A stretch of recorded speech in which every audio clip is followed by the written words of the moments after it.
Isuda yung po tayo. Ay, natin ang awit ng pastor.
Dakilang Diyos na makapangyarihan sa lahat, na mayroon ka ng langit at lupa, sa mapagpalang tawag ko, Panginoon.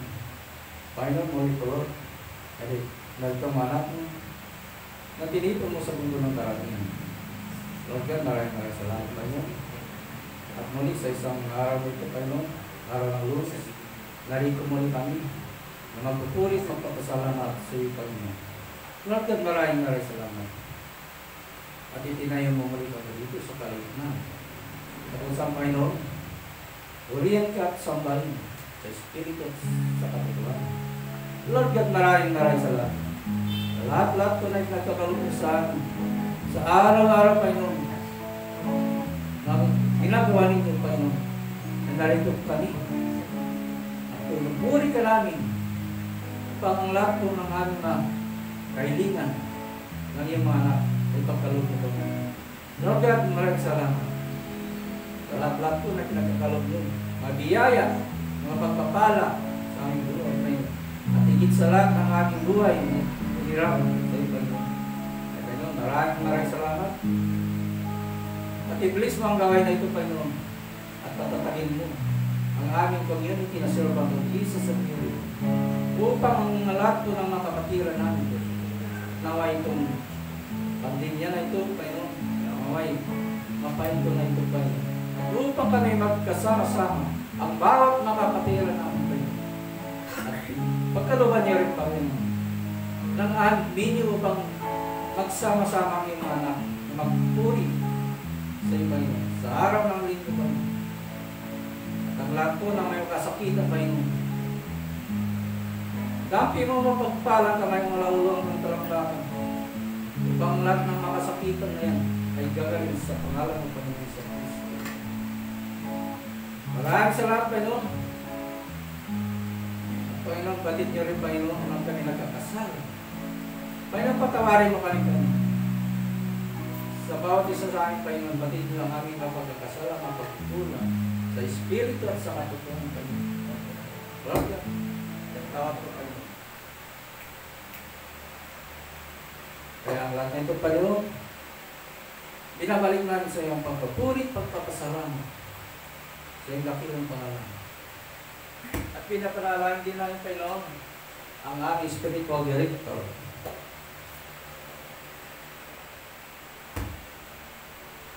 Si Father Erwin Castro, Panginoon. At Panginoon, pagkalabang po siya ng kalakasan ng katawan.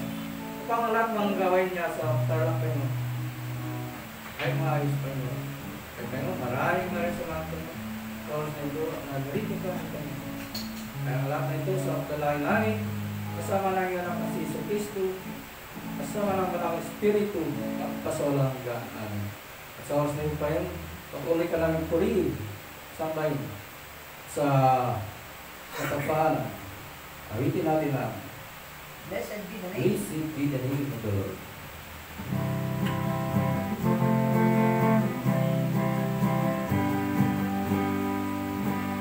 Blessed be the name of the Lord.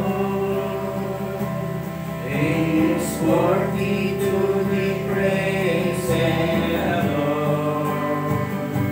So we lift our holy hands in one accord, singing, blessed be the name, blessed be the name, blessed be the name of the Lord.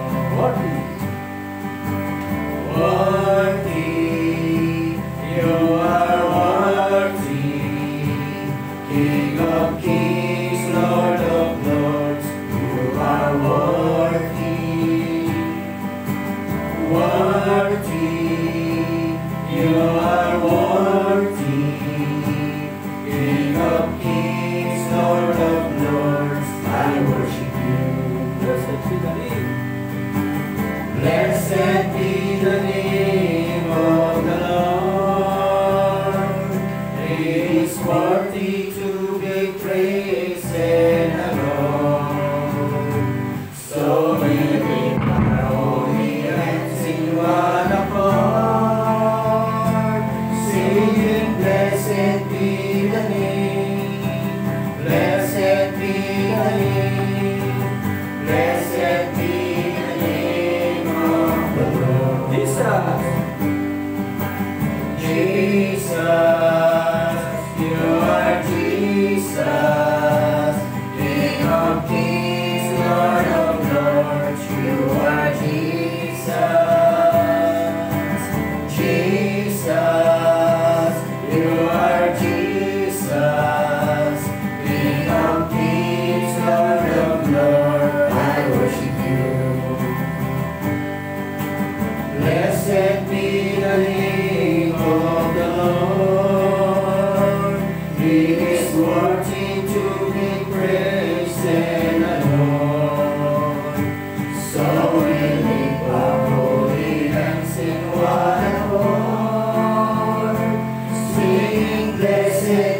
the name. Blessed be the name.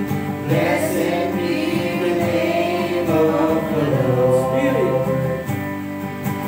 Spirit, you are Spirit, King of kings, Lord of lords. You are Spirit. Spirit, you are Spirit, King of kings, Lord of lords. I worship you. Blessed be the name of the Lord. He is worthy to be praised and adored. So we lift our holy hands in one accord, singing, blessed be the name. Blessed be the name. Blessed be the name of the Lord. Walati Sama sa Anak sa Espiritu Santo. Kapalan sa unang-una, may patay na magpasa sa Walati kapagalan. Sama sa Anak sa Espiritu Santo. Kapalan sa unang-una, ngayon magpakailanman magpasa walang hanggan Isang siya. tinig. Luwalhati sa Ama, sa Anak, sa Espiritu Santo. Kapalan sa unang-una, ngayon magpakailanman magpasa walang hanggan siya. Wala na naman ng Anak ng Espiritu Santo. Amen. At ngayon po, dadako na tayo sa ating Evangelyo. Pagkakalog natin kay Sister Linda Trinidad.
mabuting balita ayon po sa aklat ni San Mateo. Pagpapalagi sa iyo, Panginoon.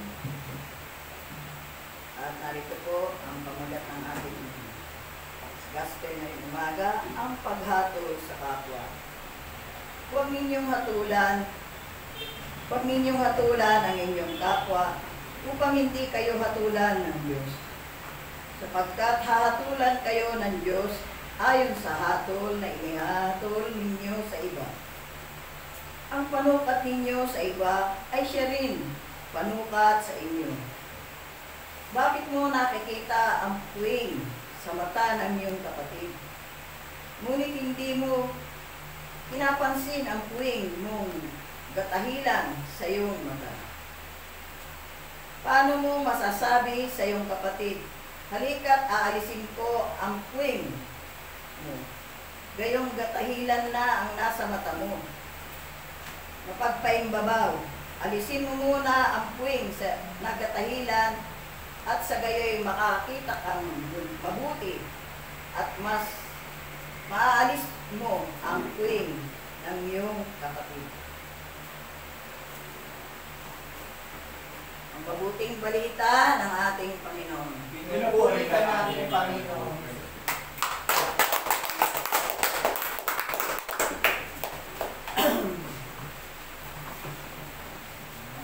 Bago pang lahat, isang mapagpalang umaga sa ating Panginoong Diyos na buhay, sa kabatapanan ng Espiritu, at sa ating mahal na inang Birhen. Gandang umaga po sa inyo. Umaga. Magandang umaga rin po sa inyo mga kapatid na patuloy na tumatangkilik, nakikiisa at matyagang sumusubaybay sa gawain na ito ng Servants of Jesus and Mary Catholic Charismatic Healing Ministry. At ang activity namin ay ang God's Healing Mission. Ginaganap po everyday, Monday through Saturday. At pag Sunday po, yun po yung Sunday Fellowship kung tawagin. Magandang umaga din po sa aming Spiritual Director, Reverend Father Melvin Castro. Magandang umaga po. At sa mga kasamahan mo dyan sa parokya mo, sa Mater Dolorosa Paris, magandang umaga po sa inyong lahat. Ganun din sa mga kapatid ko na hinahayuan namin nung wala pang pandemya, sa Tarlac City, sa Caramian, at sa Barangay Maligaya, San Miguel, Tarlac City.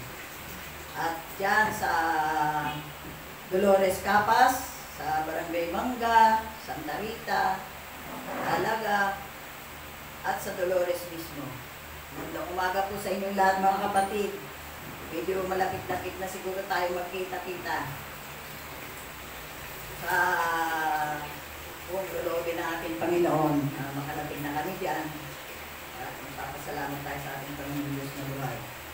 Ganun din po mga kapatid ko dyan sa San Mateo, Montalban, at sa Cavite chapter. Magandang umaga po. Lalo na po kaya sa ating kapatid Sister Lita at ang Brother Obed Pinumbit po. Magandang umaga po. At sa ating pong Ebanghelyo, sabi nga po ng ating Panginoon na bakit daw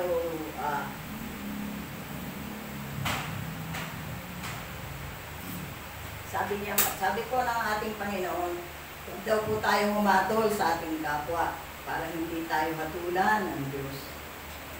At kung ano raw yung panukat na ginagamit natin sa ating paghatol sa kapwa, siya rin gagamitin ng ating Panginoon. Tunay nga po mga kapatid na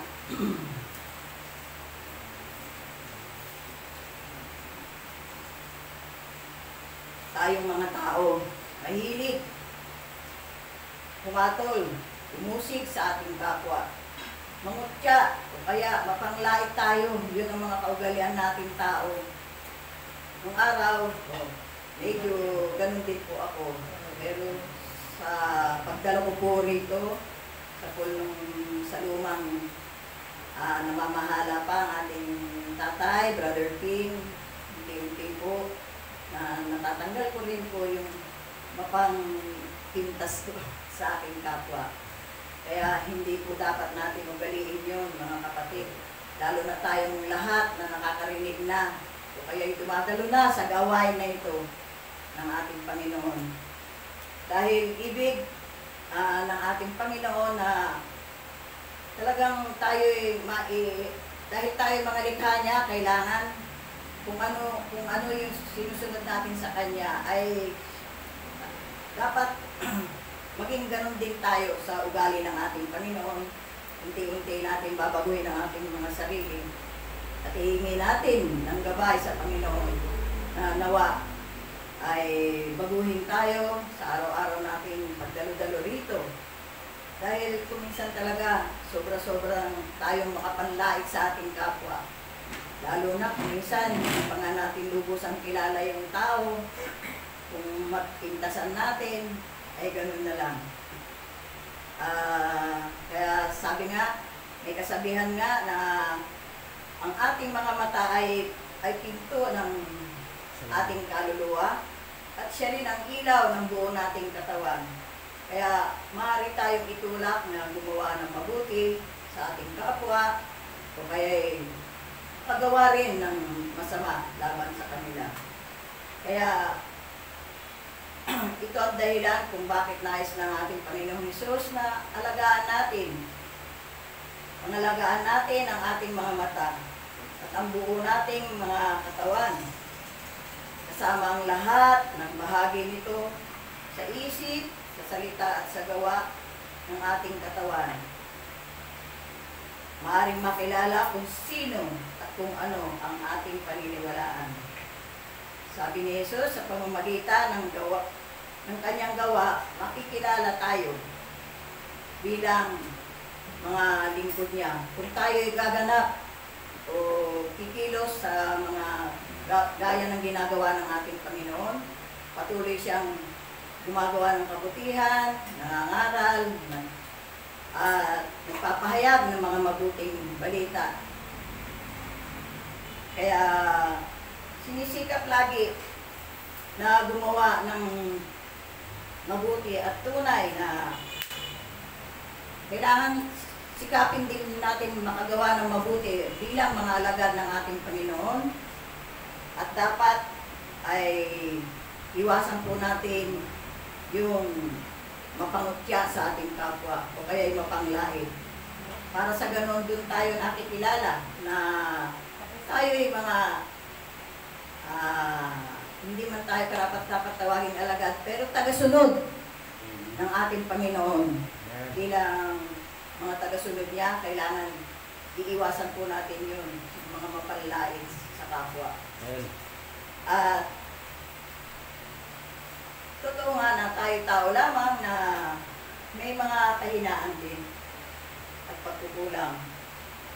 Ngunit hindi yun dapat mamayani sa ating buhay.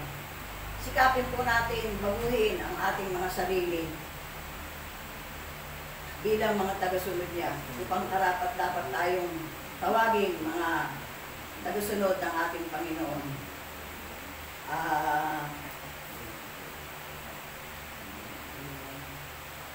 Dapat nating ituring ang ating kapwa bilang mga katuwang sa pagpapalaganap ng pag-ibig ng Diyos.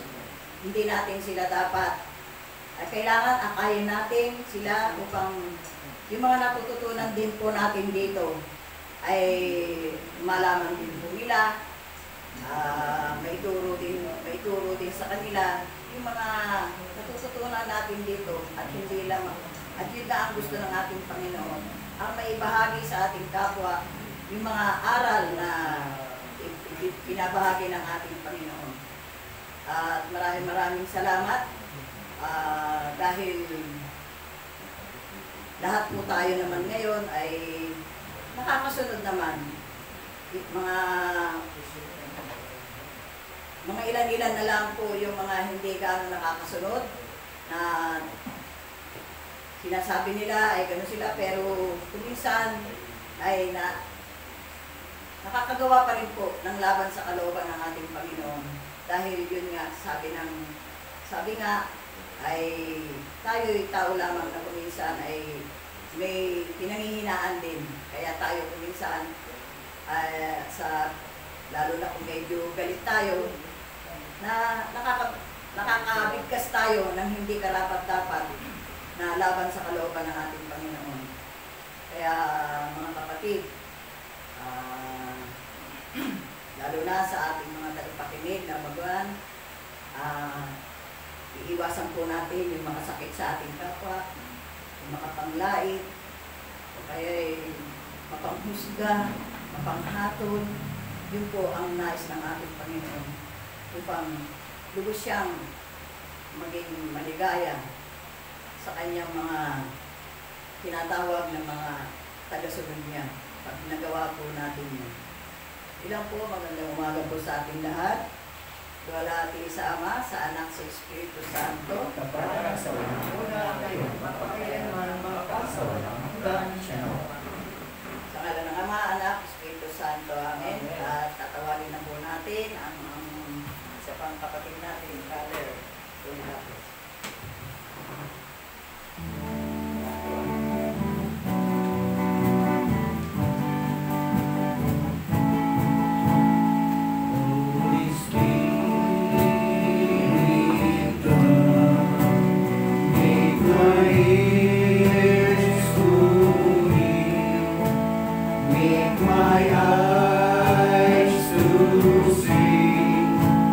Make my mind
sa mga makapangyarihan sa lahat, Lord, magandang umaga sa iyo, Diyos na buhay, Banal na Espiritu Santo, mahal na ina. Maraming salamat po, Ama, na pinagindapat ninyo sa oras na ito. Kami magkasama-samang muli upang kami ay makapagpuri. Magpasalamat sa lahat ng mga biyayang pinagkagalog niyo sa bawat namin. Ang kaligtasan, kapayapaan at pagkakaisa sa aming mga mahal sa buhay na iniiwan po namin sa aming mga tahanan. Ganon din po ang mga tagapanood, tagapakinig po sa mga panig ng kapuluan. Basbasan po ninyo sila. Pagkalooban po ninyo sila ng pagkakaisa higit lalo. Kamunahan po ninyo ang mga banal na gawain na ito upang ang lahat ng mga bagay po na aming po pagkasalungan may sa buhay po namin na naayon po sa iyong kalooban. Lord, patawarin po niyo muli sa aming mga pagkukulang. Higit lalo sa aming mga pagkasalangsang. Lahat ng aming mga nagagawang pagkakasala at pagkukulang. Higit lalo sa aming kapwa, ganoon din sa aming pananampalataya. Linisin po ninyong kawalis sa amin upang kami maging dapat at tumanggap sa lahat ng mga biyaya na pinagkakaloob po ninyo sa amin. Lalo na po sa panahon ito ng pandemya at higit na nagdurusa yung mga nasa tahanan, may mga kasakitan, maging nasa mga kapagamutan.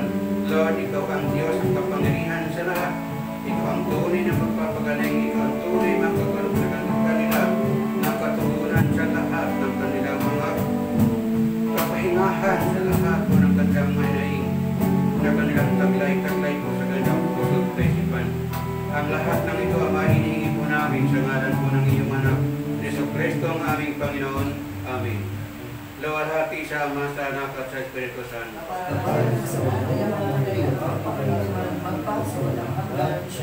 Luwalhati sa Ama, sa Anak at sa Espiritu Santo.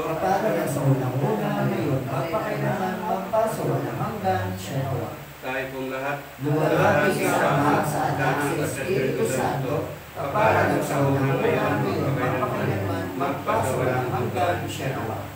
Sa ngalan ng Ama, ng Anak at sa Espiritu Santo. Una, magandang umaga po sa ating mga tagapanood. Lalo na po yung araw-araw po na nag-aabang.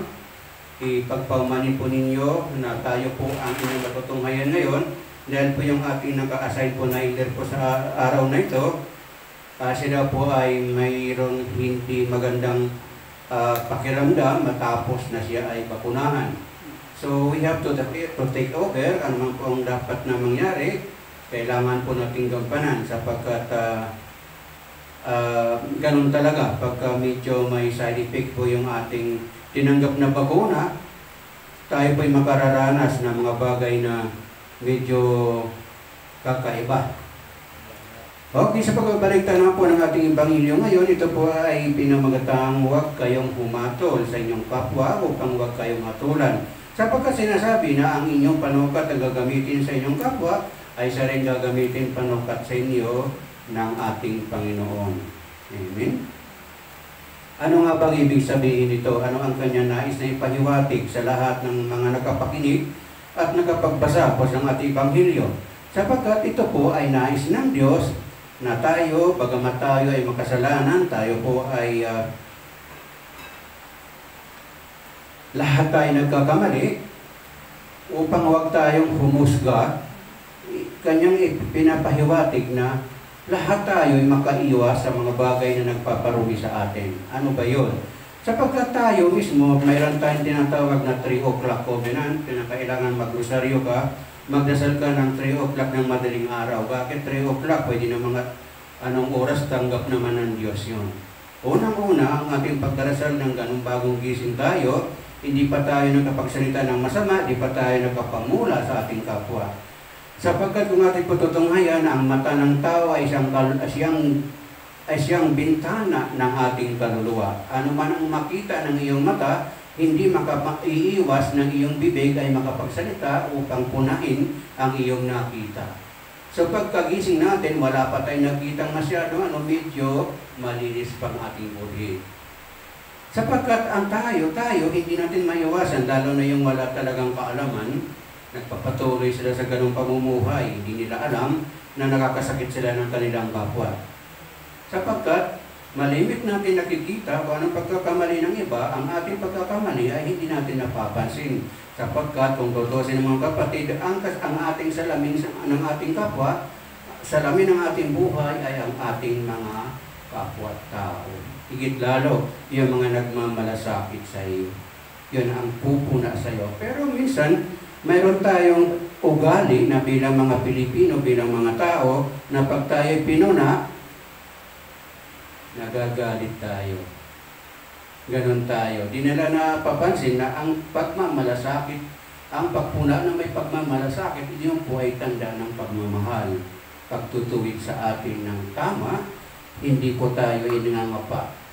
Bagamat lahat tayo ay hatulan ng Diyos pagdating ng araw, pero mas mabuti na yung tayo ngayon pa lang, na itutuwid na natin yung ating mga maling gawain.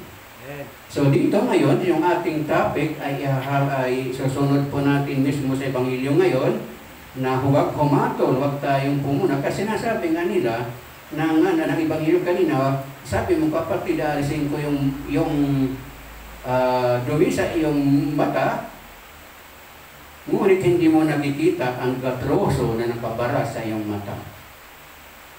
Ibig sabihin, bago mo linisin ang iyong kapwa, linisin mo muna yung sarili. May kanta po yun, si Rico Puno. So, yun po, nagbibigay po sa atin ng babala na bago natin linisin yung ibang tao, tiyakin muna natin ang ating pagkatao, walang karapat-dapat na ipula sa iyo o walang bahid na karumihan. Amen? Magpaganon pa man, ang pamagat po ng ating topic niya, ito po ay pinamagatang katangian ng mga Parisiyo na ayaw ni Kristo at mga paratang ng Parisiyo laban kay Kristo. Amen? Una, ano ba ito mga katangian na ayaw mismo ni Jesus sa mga Parisiyo? Una, sila po ay karamihan doon ay ipokrito. O pakitang tao, matalino ang Diyos, matalino sila sa batas, pero di nila makita sa kanila ang ipinatutupad ng batas. Mayroon dito niyan. Meron, kung kayo po ay nagpag-aral po sa kolehiyo, kung mababasa po ninyo doon sa sociology, naroon po yon. Mayroong mga kategorya, kung yung ating tinatawag na regional representation. Pag sinabing waray ka, mamatay, matudas. Pag sinabi namang Ilonggo ka, sa amin kay ginapigo, ginapala man kwarta, pero ang utang ginabuldos man. O ganyan tayo. Pag sinabi naman mga Kapampangan, doon sa aklat ni Gregorio Saidi, ngiting aso. Mapagtumayaw. Mapagtumayaw. Pag Ilocano ka naman, nakirme. O diba? Ganun tayo. Ito normal na nangyari, pero nais ng Diyos na baguhin ito sapagkat tayo ay mga anak niya. Mayroon bang anak ng Diyos na gano'n ang pag-uugali? Kung gano'n ang pag-uugali mo, hindi ka pa anak ng Diyos, anak ka ng Diablo. Amen? Pangalawa, kasi sila nga, bukod sa hipokrito, sila po ay mahilig mamintas o naghahanap ng kamalian ng iba. Mapamintas o grab mentality ang itinatawag ngayon sa panahong iyon. Lalo kung medyo maasenso, meron na kanibabato sa iyo. O pa'y kayo malaglag. O pang kayo huwag magtagumpay, kinakailangan hilahin kanila pababa. Pero if you have this in mind na ugali na ng tao, bakit kailangan ka magpa-apekto? Go on, sapagkat hindi pagkakamali ng ibang taong iyong sinusundan, ang iyong sinasamba kung hindi mismo ang Diyos. Amen? Mikas 6:8. Sinasabi dito, tinuturo na niya sa iyo kung ano ang mabuti. Ito ang nais ni Yahweh. Maging makatarungan ka sa lahat ng bagay, patuloy mong mahalin ang iyong kapwa at buong pagpapakumbabang sumunod ka sa iyong Diyos. Ang salita ng Diyos. Salamat. So malinaw na sinabi po ng talata na ating binasa, ito po ay sinasabi niya, manatili tayong mabuti no matter what. Kahit yung kapwa mo ayaw kang gawan ng mabuti, puro ginagawan ka ng masama, we always be good dahil yun ang tinitingnan ng Diyos, hindi ang masamang gaganti ka doon sa kanilang ginawa laban sa iyo. Sapagkat ang masama na iyong gagawin, hindi iyon ang makapagliligtas sa iyo, bagkus yung magpaparumi sa iyo, iyon ang magiging daan upang ikaw'y mabaon sa kasalanan, upang ikaw makaranas ng maraming pagsubok, sapagkat ikaw'y paparusahan dahil hindi ka nakikinig, matigas ang ulo mo, masiyasya bunto. Di ba? Kung tayo matigas ang ulo, talagang hindi tayo masumusunod. Pero kung open-minded tayo, meron tayong mga kritiko, meron tayong mga kapwa na handang pumuna bilang pagmamahal sa iyo, itutuwid tayo, matuto tayong tumanggap, hindi yung nagagalit pa tayo. Amen? Amen. Mateo 23:27 hanggang 28, sinasabi na dito, kahabag-habag kayo ng mga tagapagturo ng kautusan at mga Parisiyo, mga mapagkunwari. Ang katulad ninyo ay mga libingang pinaputi, magaganda sa labas, ngunit sa loob ay bulok at puno ng kalansay. Ganyan-ganyan kayo sa paningin ng tao, mabubuti, ngunit ang totoo ay punong-puno kayo ng pagkukunwari at kasamaan ang salita ng Diyos.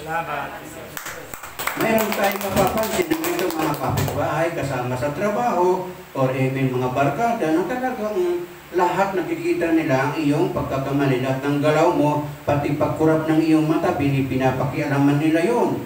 Pati pagnguya mo, kung tumutunog yung pagnguya, pinupuna nila yon. Mayroon mga ganun tao, kunwari sila ay perpekto ng tao na hindi sila nagkakasala sapagkat puna sila ng puna, para bang perpekto sila, ikaw na lang bukod tanging makasalanan na nilikha ng Diyos. Maniniwala ba kayo noong panahon na magsabog ang Diyos ang kabutihan, isang tao lang nakapulot noon, at ikaw puro kasama ng napulot mo? Hindi ganon ang Diyos. Ang Diyos po ay magkatarungan. Isinabog niyang lahat para sa lahat upang ito, sinabi nga, ang lahat ng mga ninuno ay nakapulot ng mana.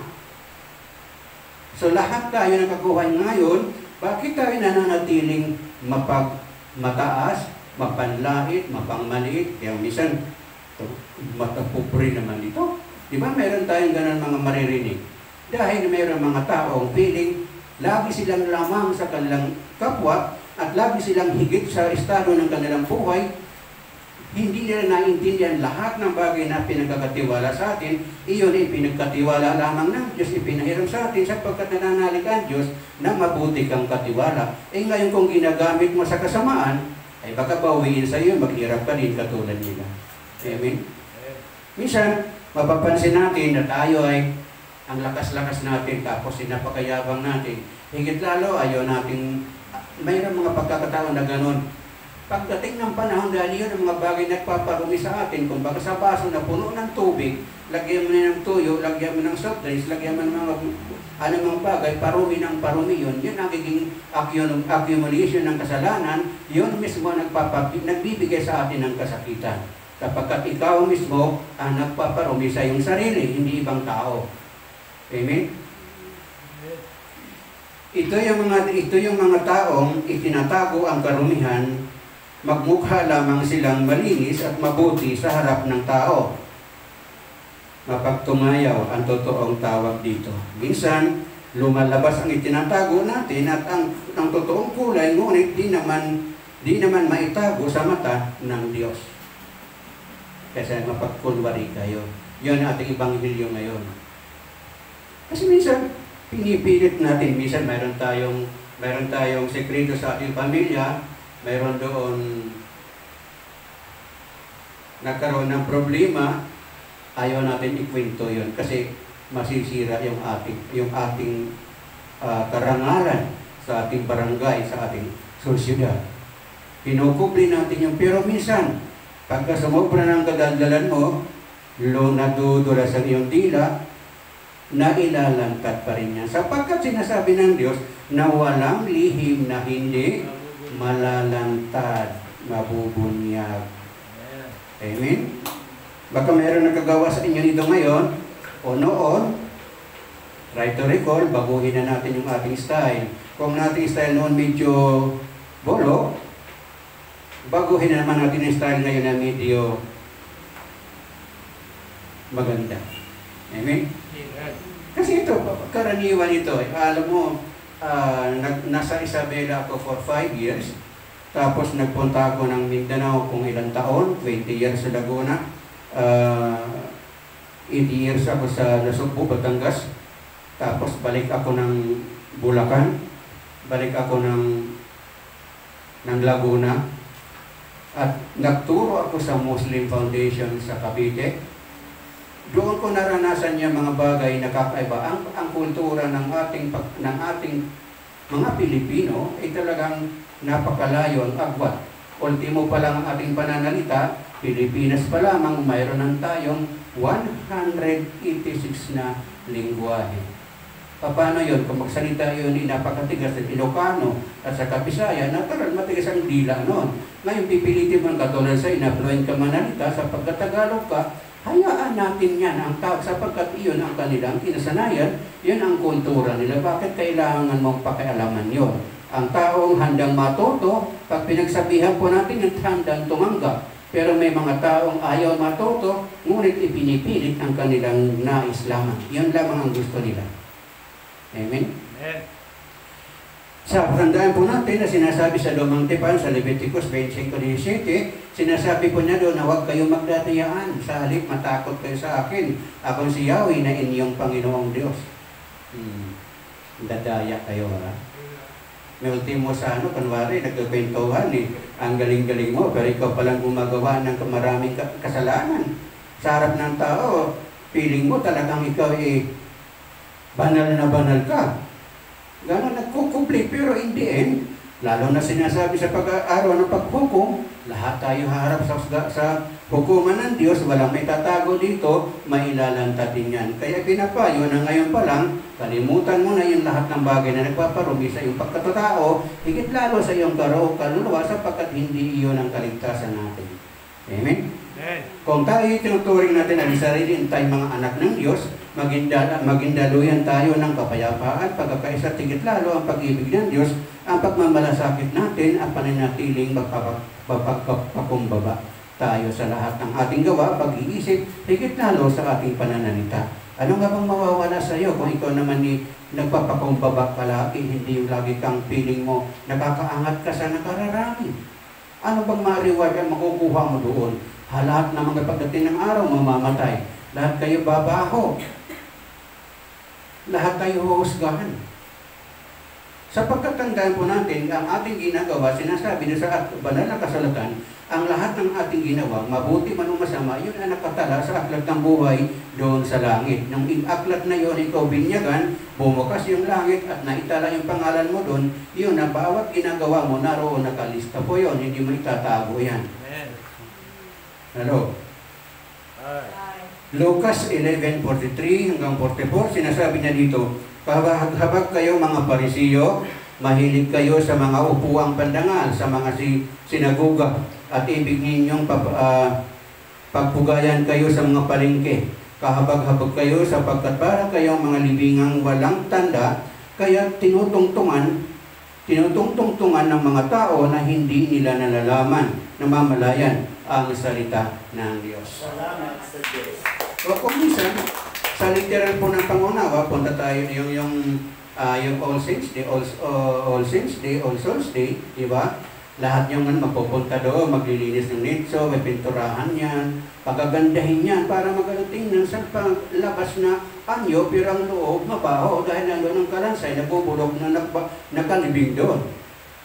Diba? Sapagkat ang Diyos hindi titingnan kung ano yung ating personal na appearance, yung ating tunay na anyo, pag tayo humarap sa tao, kung di ano talaga ang nilalaman ng iyong puso, sapagkat kung anong laman nito, siyang lumalabas sa ibig at siya rin ginagawa mo dahil doon ka nag-i-enjoy. Kung medyo mapanglait ka, mapagmataas ka, feeling mo, masagi ka lang ng konti, nagagalit ka na. May nag-away dito mismo sa loob ng jeep. Dahil sumakay, nasagi, kung ano anong sinabi, anong sagot ng isa napikon, Bakit hindi ka, kung ayaw mong masagi, bakit hindi ka sumakay sa kotse mo para solo ka doon? Eh dito, pang pasahero, natural, maraming lalabas, maraming sasakay, marami tayong masasagi dito. So, ang bagay na ito para bang hindi tama, sapagkat lalo kung mayroon nagmamadali, lalo na yung mga lulot-lula na medyo mahina-hina ng tuhod, pag umandar ng jeep, hindi pa nakakaupo, napapasunggap sila, napapahawak kung kani-kanino. Meron akong kwento na naranasan ko dito nung papunta ako doon sa vigil natin, nantay na sa building. Sakay ako ng jeep, nakabihis na ako, diretso lang ako sa vigil, ako inatasan noon. Umuulan pa noon sa may bandang Tatawid sa Malabon. May sumakay na nanay na mayroong kargang bata na kalong-kalong na bata, may dalang bag, may payong. May akay pa na batang lalaki na medyo siguro mga 5 taon or 4 na taon, nakakaladkad yung bata dahil siyempre may kargang may kargang sanggol yung ina, may kargang bag, may kargang payong. Yung sipon ng bata, ginaganyan, left and right, hindi nagsabog na dito. Pag nagpiprino yung jeep dahil nakatayo yung bata nangungud-ngud doon sa pantalon na katabi ng katabi. Siyempre, iiwas yung pantalon, ay yung may-ari ng pantalon dahil ayaw niyang mapunta sa kanya yung sipon na nagsabog sa nguso. Alam mo, tinitingnan ko kasi nasa kabilang upuan ako, ang kilay nung tao na sa lubong na sa galit dahil siguro naiinis siya doon. So napansin ng ina, alam mong ginawa ng ina, kumuha ng bimpo doon sa bag na medyo basa, pinunasan yung mukha ng kanyang anak, sabi-sabi, ang gwapo pala talaga ng anak ko. So yung mga salubong na kilay na nakita ko doon, napalitan ng ngiti. So ganun gumalaw ang banal ng Espiritu ng Diyos. Huwag lang tayo gagawa ng bagay na ikasasama natin, yung pagmamalaki natin, yung bagay na piling natin, hindi tayo pa pwedeng marumihan. Dahil mismo tayo, kung ayaw natin ng dumi, tiyakin natin na ang ating sarili ay napakalinis natin. Pero din, sinasabi ng Biblia, walang nakarating sa kalulatian, lahat tayo nagkulang, tayo ay nagkasala. In short, lahat tayo ay sinners. Kaya hindi pinapahintulot na humusga ka. See? Sapagkat kung ano man ang iyong ipapataw sa tao na yon, yan na ipapataw sa iyo ng Diyos. Papiling mo, dahil minsan sinabi natin sa topic natin dito, minsan yung mga salitang binibitawan natin sa ating bibig, higit lalo kung tayo ay mayroon tayong kinaiinisan, nagkasalita tayo ng masama, laban sa tao na yon. Ang tawag doon sa ano na yon ay sumpa, nanunumpa tayo. Mababasa po natin sa Kawikaan 26 verse 2, sinasabi po niya doon, ang sumpang hindi nararapat ay katulad lamang ito ng ibon na di mo dumadapo at lilipad-lipad. So ibig sabihin, pag masama ang binitaw mong salita, laban sa isang tao, pupunta yung salita na yan kung kanino mo ibinigay, kung kanino mo sinumpa, pupunta yung salita na yan doon. Kung ang salita ay nakamamatay o nagbibigay ng buhay, bibigay ng kalakasan, kagalingan, gagaling yung tao. Eh kung ang masama ng salita ay yun para makamatay ng tao, makakamatay ng tao yan. Ngunit, kung ang dadapuan ng salita na yun ay taong matuwid, hindi siya makasalanan, siya ay madasalin, siya ay anak ng Diyos, hindi tatalap ang sumpa na yun, bagkus babalik sa iyo ang sumpa na iyong binitawan. Amen? Gusto mo ba yun? O isipin natin, baka minsan nakagawa tayo ng gano'n, kahalintulad na ating binasa ngayon, baka minsan tayo nagagawa, pagsisikan natin yun sapagkat may panahon pa, kaya maaaring ginising ka ng Diyos na anak, sumusobra ka na. Pwede ba makinig ka naman? Tandaan, pinipitik niya, tinutuwid niya ang kanyang mga anak. Hindi po kinokonsente. Amen? Amen. Kung nag-expect tayo na tayo kinokonsente ng Diyos, you are very wrong. Huwag nating ipagpatuloy yan. Dahil yun ang magbabaon sa iyo sa kasalanan. Baka dumating ang panahon, hindi mo na kayang pasanin ang bagay niya. Lucas 11:52, sinasabi niya ito, kahabag-habag kayo, mga dalabasan ng kautusan, sapagkat ipinagkakait ninyo ang susi ng kaalaman. Hindi nga kayo pumapasok, hinahadlangan pa ninyo ang ibang nais na pumasok, ang salita ng Diyos. Salamat sa Diyos. Ano bang ibig sabihin nito na Lucas 11:52?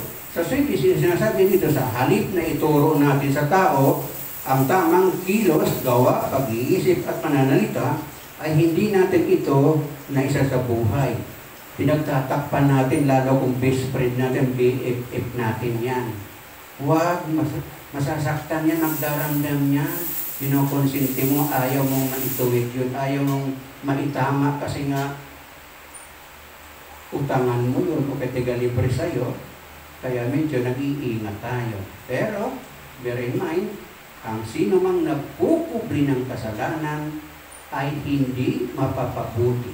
Bagkus ikaw ang may higit na pananagutan sa Diyos kaysa sa taong gumawa noon. Sapagkat sinasabi sa Santiago 4:17, ang taong nalalaman ang mabuti ngunit hindi ang kanyang ginagawa, ang taong iyon ay nagkakasala. No exemption. Kung mayroon kang kasamang nangungupit ng bag ng katabi sa jeep at nang dukot doon, hindi ka kumibo dahil kasama mo, baka madamay ka. Ikaw ang may higit na pananagutan sa Diyos. Ikaw ang higit na mayroong kaparusahan sapagkat nalalaman mo ang mabuti ngunit hindi ka kumibo. Hello. At ang naging reaksyon ng mga Parisiyo at mga eskriba ay galit na galit sila kay Jesus. Kaya pinaulanan nila siya ng mga tanong. Hindi para matuto, kung hindi para gamitin ang pananalita niya laban sa kanya at maipa-aristo. Ano ba ito? Minsan mayroon tayong open forum, kahit sa ganito, mayroong magtatanong. Magtatanong siya para ipahiya yung tao nagsasalita, hindi para matuto, kung hindi, para ibato ang masama doon sa nagsasalita. Saan tayo hahantong kung ganyan tayo?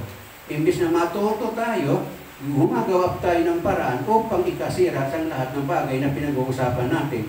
Saan tayo lalago sa mga bagay nito kung ganyan ang ating pag-uugali? Kaya dito pinupuna sila ni Kristo, sa kapupunan ni Kristo, gumanti naman sila upang siraan ng Diyos, upang siya ay paratangan, parusahan. Kaya humantong ito sa pagdakip ng mga tauhan ni Herodes upang siya ay ipako sa krus. Amen? Mukhang matainig masyado. Umuwi na ba ng tao dyan? Di pa naman yata. Lucas 7:34, sinasabi dito nang dumating naman ang anak ng tao, siya'y kumakain at umiinom, ngunit sinasabi naman ninyo, tingnan ninyo ang taong yan, matakaw, lasinggo at kaibigan ng mga maniningil ng buhis at ang mga makasalanan ang salita ng Diyos. Salamat.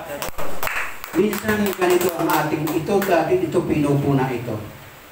Halimbawa, ito ay isa kang lay minister o kaya commentator ka simbahan, halos araw-araw ka nandoon. Ngunit nakita ka ng iyong kumari nandoon ka sa bingo. Ano kaya ang tingin sa'yo? Sige nga. Ito mga bagay, normal ito nangyayari, kasi hindi nga po naiintindihan.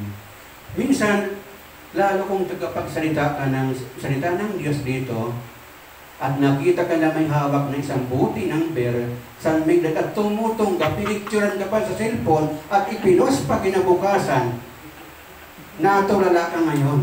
O sabi mo, kita mo, SGE niya, lasinggo yan, ang takaw niyan.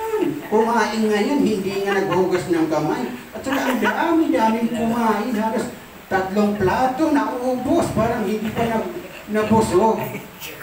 See? Ganyan tayo. Tingnan mo, sino ang mas marumi doon? Yung pinupuna mo o ikaw na nagsasalita? Ikaw ang mas marumi. Kaya huwag kang magmalinis.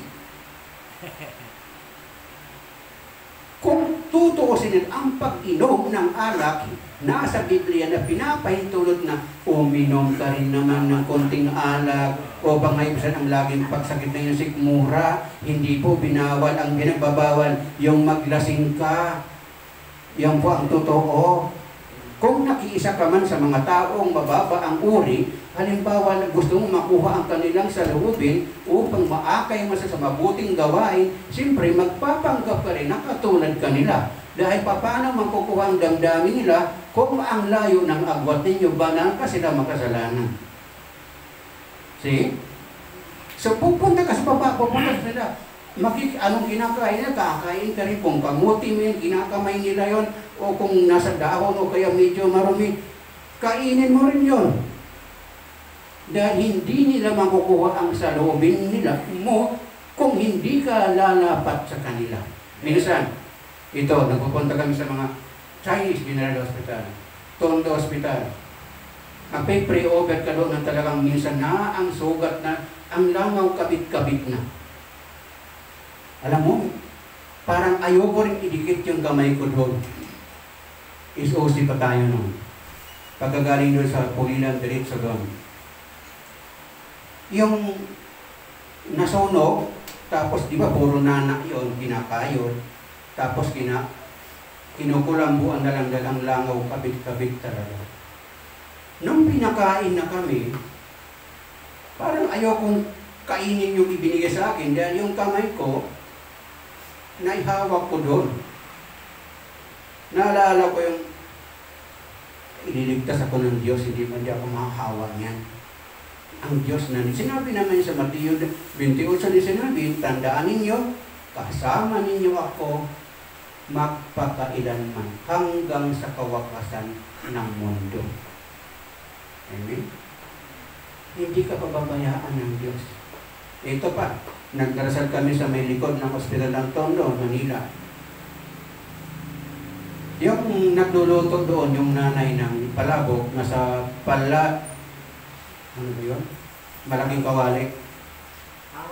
Kawa, nagluluto doon. Yung mga anak, kanya-kanya ng dakot, kuha dyan, kuha doon, takbo rito, kasi may nagiinuman sa labas. Basta nung magdasal na kami, puputang yung inang naiwan, siya na nagdasal. Yung mga anak ko, kamag-anak, nung kawala, yung palabok lang ang kailangan.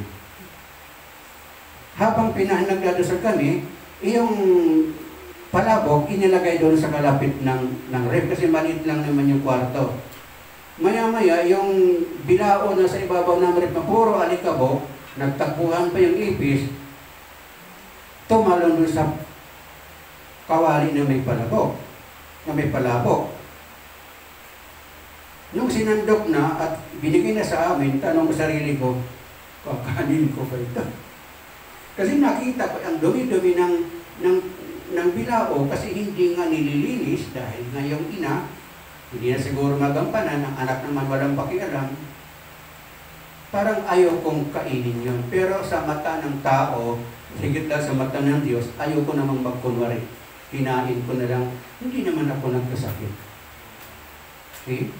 Kasi kung tayo hindi magpapagkatotoo sa harap ng Diyos, higit lang sa mga tao na nakakita sa atin, tayo mapagkunwari, anong tawag doon?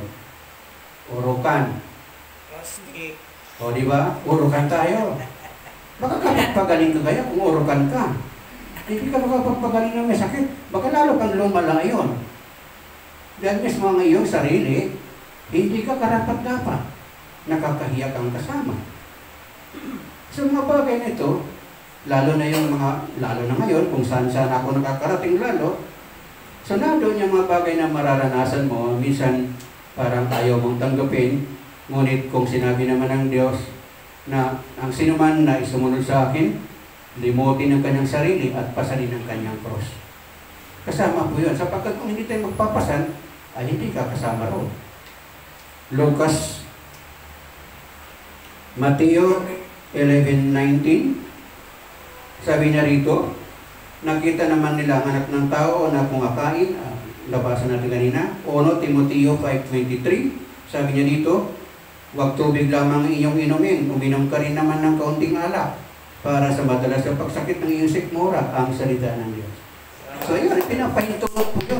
Uminom ka ng kunti, isang puti lang yun, Hindi yun kasalanan dahil mismo nakatala sa Biblia yan.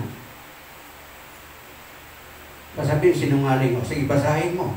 Eh, paano ngayon kung hindi mo ito alam, hindi mo pa ito nabasa? Dahil hindi ka naman talaga nagbabasa ng Biblia. See? Minsan, kaya pinapayo natin ito, lalo na po na kayo na nandito na ngayon, sana maglagay kayo lagi ng kahit maliit na Bible sa inyong bag. Dahil yun din ang magliligtas sa inyo. Pero ang malungkot, pag nakaalis ka ng bahay, sasabihin mo, ay, nakalimutan ko yung aking Bible. Mamaya na lang yung pagbalik ko. Eh, pagbalik mo, mabuti kung puntahan mo pa yun. Diba? Pero pag cellphone, ay, nalimutan, tika muna. Baka mabasa ng mister ko sa missing yun. Babalikan yun. Habang nasa jeep, dot-dot ng dot-dot ng dot, kaliwat kanan, hinablot sa likod, dahil hindi alam, meron palang hula pa na sa likod, nga si cellphone. O kaligtasan ba yun? O kapahamakan?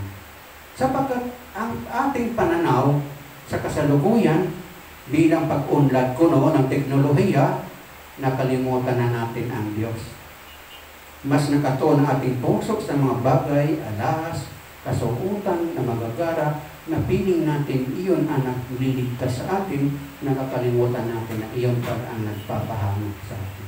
Amen. Dami namang alam nito. Siya po na itong pinagsasabi. Mayroon mga ngaral ngayon na nagsasabi, minsan daw, narinig naman sa video to, uminom daw kayo ng sarili ninyong Diyos para kayo gumaling. May nagpuri nito doon sa St. Joseph. Naalala daw yung tubig, yung anak niya may lagnat. Naalala daw tinuro ng kanilang leader, maglagay ng tubig sa planggana at sinasandok ng sandok, papatalikod, 7 ulit daw yun. Wala po mababasa sa ganun sa Biblia. Huwag po tayo magturo ng mali sa mga nakikinig sa atin, sapagkat ang mga nakikinig, imbis na gumaling yan, mas lalo silang nagkasakit. Dahil hindi totoo ang iyong itinuturo. Hinahadlangan mo ang katotohanan. Maging instrumento tayo ng katotohanan, hindi ka sinungalingan. Paano yung mga taong naghihintay sa iyo? Araw-araw, nag-aabang. Ano ang mga salita ng Diyos na ating pagkasaluhan, na siya magpapagaan ng ating pamumuhay sapagkat tayo nalilibanagan. Amen? Amen.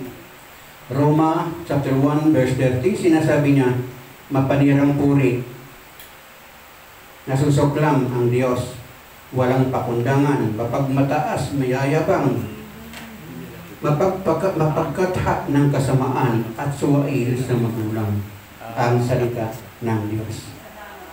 Marami kang maririnig na ganyan, lalo na ngayon yung mga ayaw maituwi. O di mo, kahit minsan mga anak natin, ganun na sila. Magawa lamang ang nais nila, mag-sinungaling sila. Sasabihin nila, pinayagan ako ng nanay ko, pinayagan ng tatay ko, pero nung kayong magulang walang alam. Sometimes ito po'y nangyayari, sapagkat ang mga bata ngayon, mas marurunong na sila kaysa sa matatanda. Kahit kaunti mo paggamit ng cellphone, ang matanda ang nagpapaturo sa bata. Doon sa apo, hindi ang matanda o ang lula, ang tatay ang nagtuturo sa anak, kung hindi ang anak ang nagtuturo sa magulang. Kaya ang ipinapayo po natin, lalo po itong pandemic na ito, na ibinigay na sa atin ng Diyos ang tinatawag na lockdown. Bakit ba kailangan magkaroon ng lockdown? Tinuturoan tayo ng Diyos ng makabagong pamamaraan sa pagkikipag-isa kay Kristo. Paano? Pagkikipag-isa kay Kristo, hindi ka nga papasokin sa simbahan dahil matanda ka na, senior ka, bata ka, hindi ka papasokin, wala ka pang 18. Umuwi ka, ikaw 60 ka na, hindi ka pwede, umuwi ka na. Diba? Naranasan natin yan. Kulang lang sabihin na, hindi ka pwede dito, pangit ka eh. Ang totoo, tinuturo sa atin ng Diyos ang makabagong paraan sa pamamagitan ng panonood, kaya maraming natuto ngayon ng mag-online mass.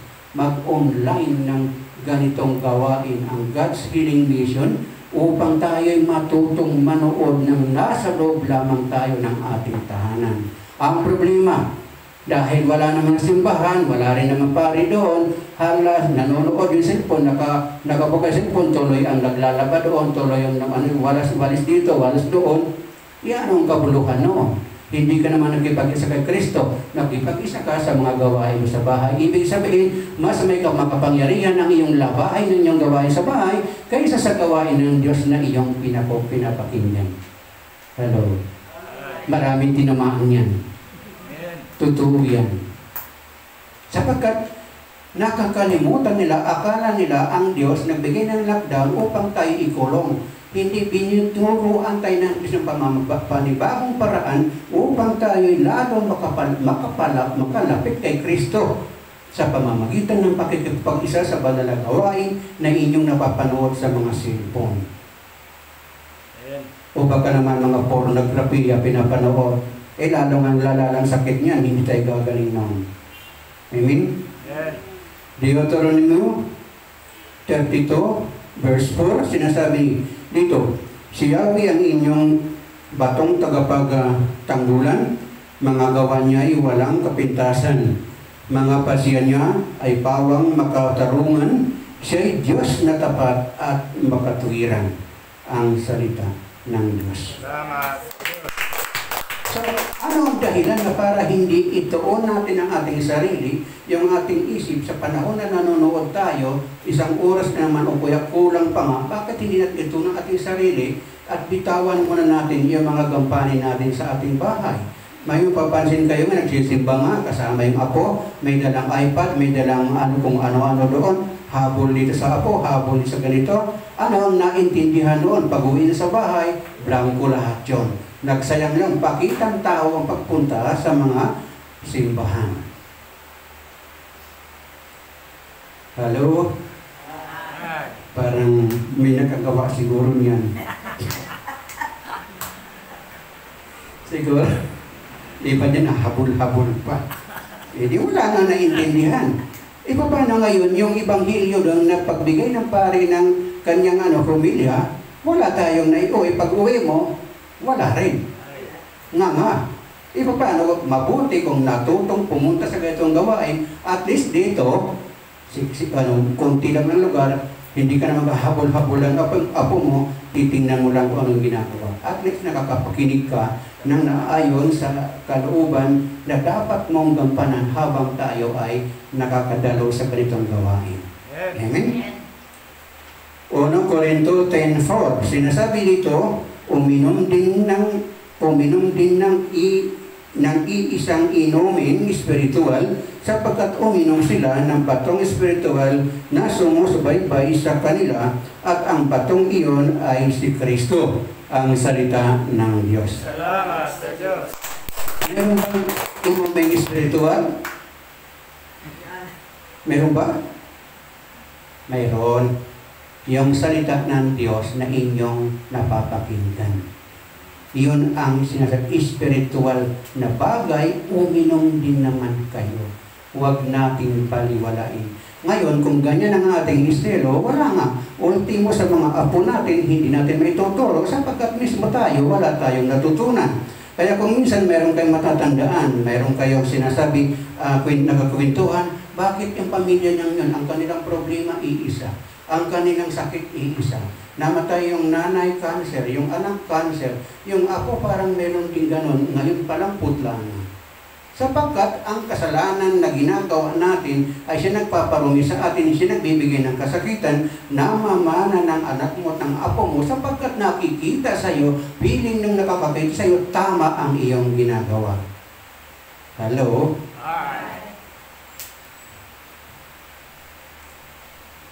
Ano ba mga bagay? Kaya nga sinasabi, bakit may sumpa na hindi maputol-putol?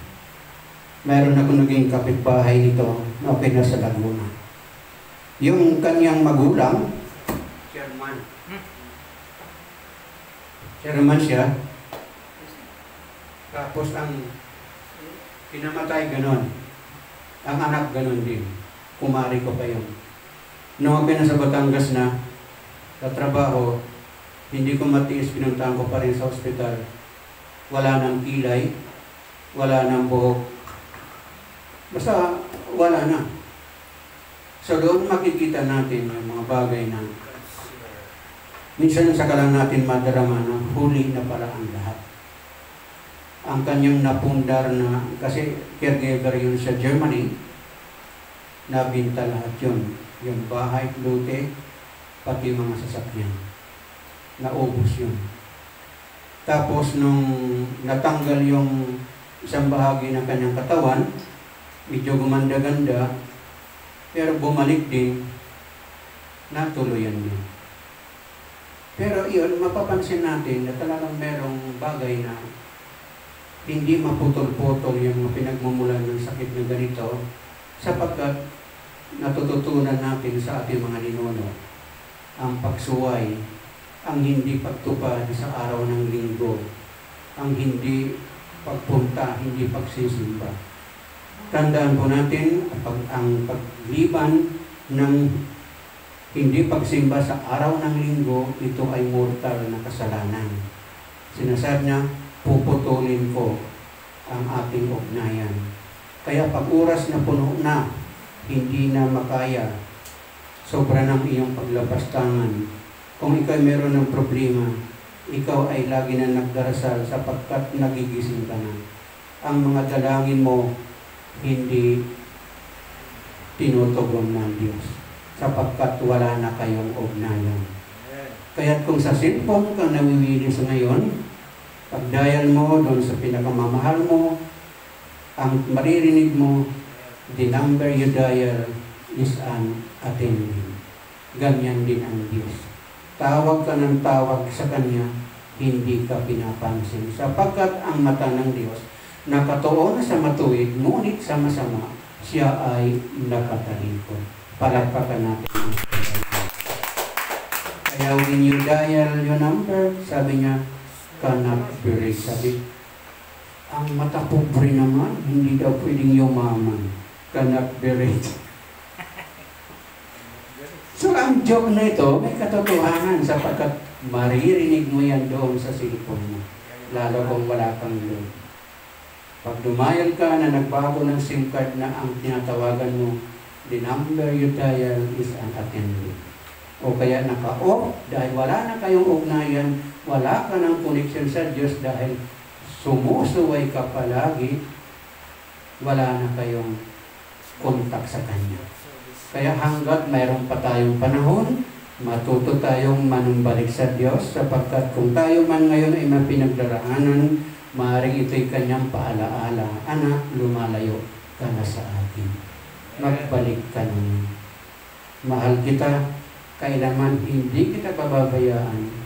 Tanggapin mo lamang na ako ang inyong Diyos. Amen. Tayo na tayo na.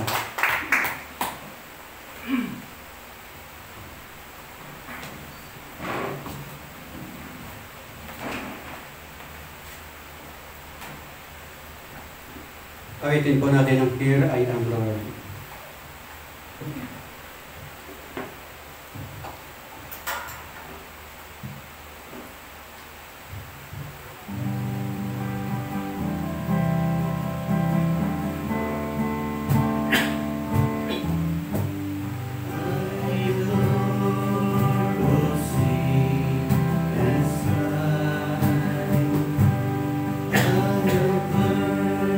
My people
Yes, Lord. Marami pong salamat. Lord, sasunod po kami. Lord, tutugon kami sa inyong misyon na pinagkaloob sa amin.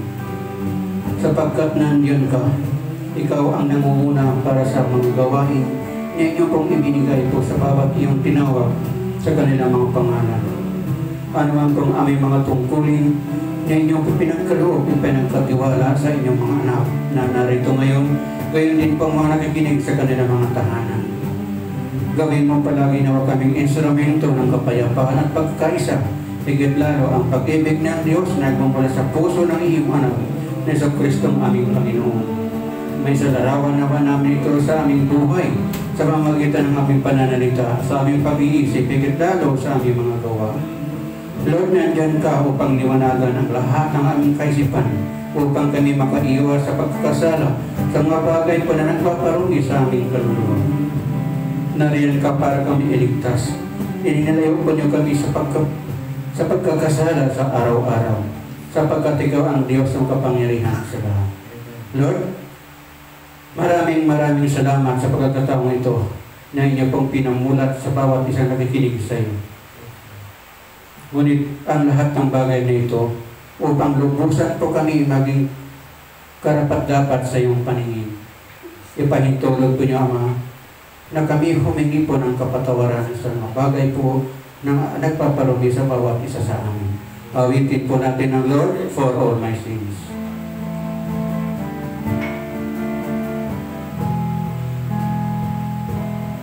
Lord, for all my sins, I'm really sorry. Lord, lead me for offending you, my God.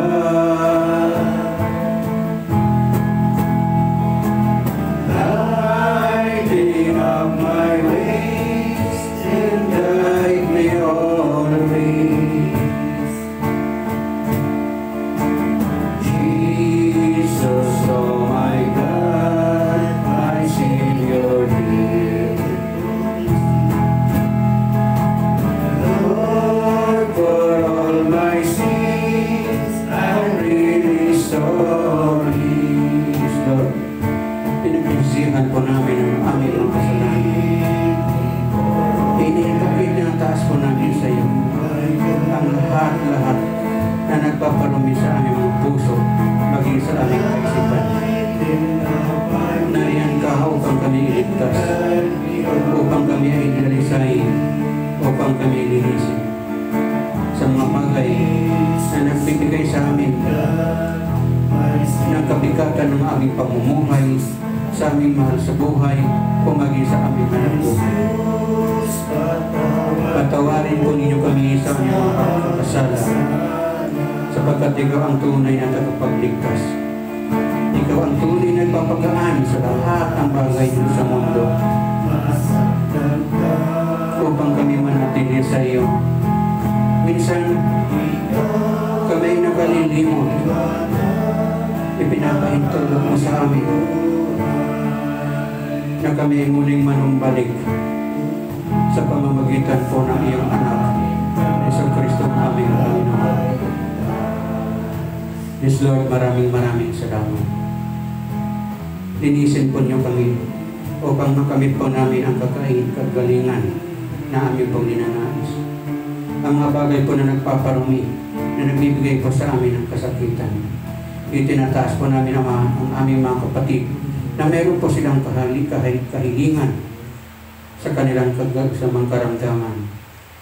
Sister Noreen Buta, Altia Buta, Ray Buta, Nora Matio, Renato Matio, Fortuna Ortiz Jr., Remedios Manuel, Rodolfo Manuel, Raquel Ginilin Arbuay, Chonara and Ricardo de los Reyes, Joan Ritardo, Nore Cruz, Sofia Bognos, Gina Dailizan, Maria Bito, Jane Ramirez, para sa katatagan, Carlito Silio, Iorica Torindo, Cristel Abad, Francisco Dagsa, Mark Balesteros, Esther Augusta, Marilyn Hamilia,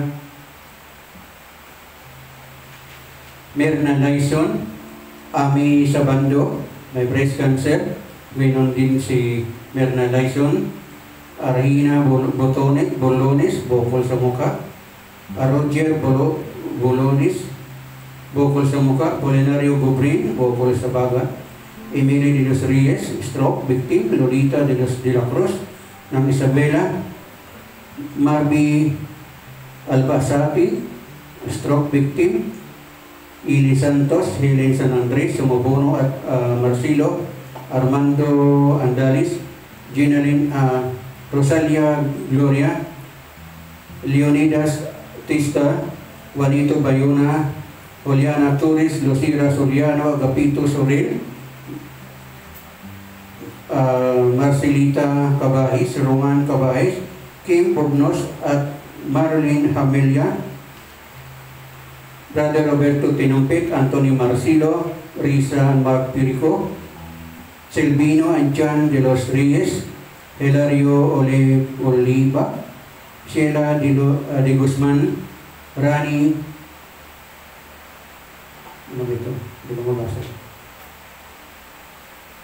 Lord, lahat po ng binanggit, itinatas mo namin sa iyo. Nawa po magkalooban pa sila ng himala sa kaaraw na ito, sa kanilang buhay. Makadama na sila ng kanilang kagaanan, hinggat lalo gagalingan ng karamdaman, sapagkat ang Diyos ang kapangyarihan sa lahat. Ikaw ang nagbibigay sa kanila ng kaligtasan sa matapos ang pagpapatawad po sa mga kasalanan, sa nagpaparumi sa bawat isang mga tinawag sa kanilang mga pangalan. Lord, ipahintulot po namin kayo, papurihan, pasalamatan sa pamagitan pa ng awaiting ito. Glorify thy name, Father, I love you.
praise you, I adore you. Glorify thy name in all the earth. Glorify thy name. Glorify thy name. Glorify thy name. Glorify thy name in all the earth. Glorify thy name. Glorify thy name. Glorify thy name. Glorify thy name in all the earth. Glorify thy name. Glorify thy name. Glorify thy name. Glorify thy name in all the earth. For last time, glorify thy name. Glorify thy name. Glorify thy name. Glorify thy name in all the earth. Palakpakan natin ang Panginoon Diyos. Hallelujah. Hallelujah. Hallelujah. Hallelujah. Hallelujah. Hallelujah. Hallelujah. Hallelujah.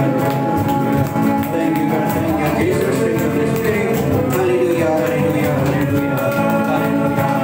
Hallelujah. Hallelujah. Hallelujah. Hallelujah. Hallelujah. Awitin po natin ang Holy Spirit.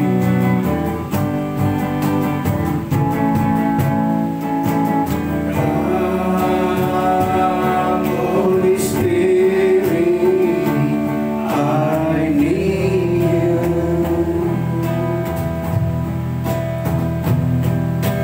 Come, Holy Spirit, I pray.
Awitin po natin ang Jesus.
Magkaroon pa tayo ng general healing. Kung sino naman po ang mga mayroong karamdaman, magpahid na kayo ng langis sa inyong noo.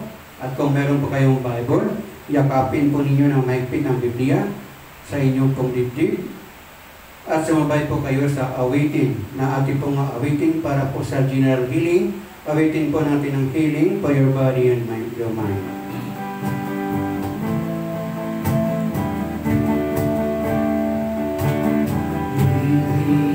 For your body and your mind, that is what the Jesus you will find. If you only trust in and believe in me, healing for your body and your mind. I have conquered death, and so shall you. All that's been, I will come for you.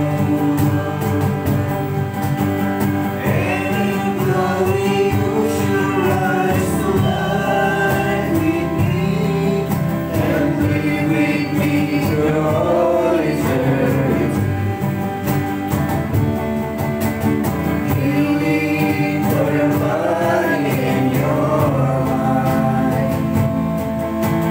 That is what in Jesus you will find. If you only trust Him and believe in me, healing for your body and your mind. I have conquered death, and so shall you. All that's me, I will come for you.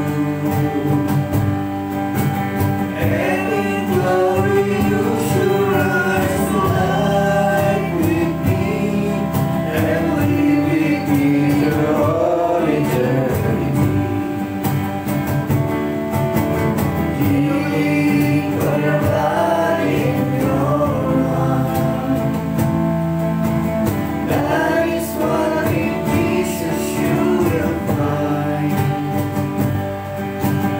If you only trust Him and believe in Him, healing for your body and your mind. Glory be to the Father, to the Son, and to the Holy Spirit. As it was in the beginning, now, and ever shall be, Lord, amen.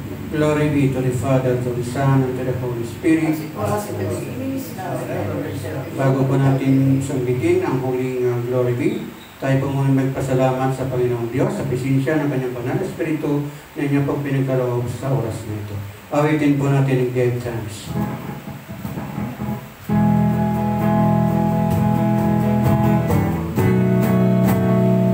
Give thanks,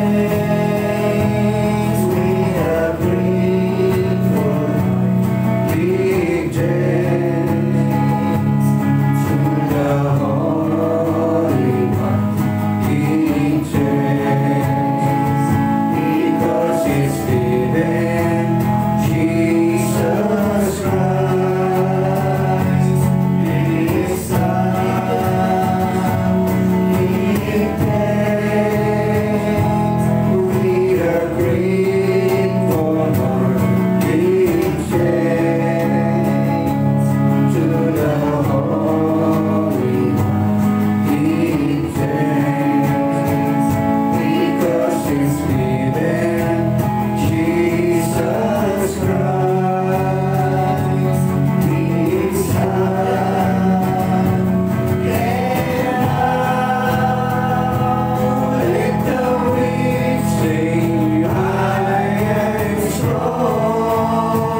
Glory be to the Father, to the Son, and to the Holy Spirit, as it was in the beginning, is now, and ever shall be, world without end. Amen. In the name of the Father, the Son, and the Holy Spirit. Amen. Amen. Amen.